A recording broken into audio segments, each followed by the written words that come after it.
Studio in Telugu. AP మంత్రి కొల్లు రవీంద్ర శ్రీవారిని దర్శించుకున్నారు. అనంతరం ఆయన మాట్లాడారు. వెంకటేశయ్య ఈరోజు స్వామివారి దర్శనం చేసుకోవడం జరిగింది. చాలా ఆనందంగా ఉంది. ఈరోజు స్వామివారి ఆలయాన్ని మొత్తం కూడా పరిశుభ్రం చేసి సంవత్సరానికి 5 సార్లు ఈ కార్యక్రమం చేస్తారు. ఈ సందర్భంగా దర్శనం చేసుకోవడం చాలా ఆనందంగా ఉంది. స్వామివారి ఆశీర్వచనాలు అందరికీ ఉండాలని చెప్పి మనస్ఫూర్తిగా కోరుకుంటా ఉన్నాను. అలాగే తెలుగువారి సంవత్సరాది పండుగ ఉగాది పండుగ మరి 19వ తారీఖు పెద్ద ఎత్తున ఏర్పాట్లన్నీ కూడా జరుగుతున్నాయి. రాష్ట్రంలో ఉన్నటువంటి అన్ని దేవాలయాల్లో కూడా చాలా పవిత్రంగా ఈ ఉగాది కార్యక్రమానికి ముస్తాబవుతా ఉన్నాయి దేవాలయాలన్నీ కూడా.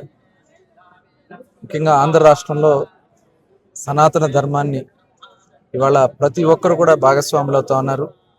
ఆ ధర్మాన్ని పాటించాలనేది ప్రతి ఒక్కరు కూడా కోరుకుంటా ఉన్నారు.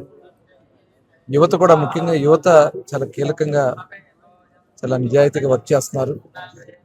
తప్పకుండా మన రాష్ట్రంలో మన గౌరవ ముఖ్యమంత్రి చంద్రబాబు నాయుడు గారు, ఉప ముఖ్యమంత్రి పవన్ కళ్యాణ్ గారు, అలాగే లోకేష్ గారు చేసినటువంటి ప్రయత్నాలు పరిశ్రమలు రావడానికి కానీ, ఉపాధి ఉద్యోగ అవకాశాలు పెరగడానికి కానీ చాలా స్వామివారి ఆశీర్వచనాలు కావాలని చెప్పి మనస్ఫూర్తిగా కోరుకుంటూ, అలాగే ఇక్కడ చాలా పవిత్రంగా ఉంది. ప్రసాదం కూడా చాలా మరి క్వాలిటీతో కూడుకున్నటువంటి ప్రసాదాన్ని ఇవాళ మళ్ళీ దొరకడం చాలా ఆనందంగా ఉంది. గతంలో కూడా మేము అపోజిషన్ ఉన్నప్పుడు వచ్చినప్పుడు చాలా బాధపడేవాళ్ళం.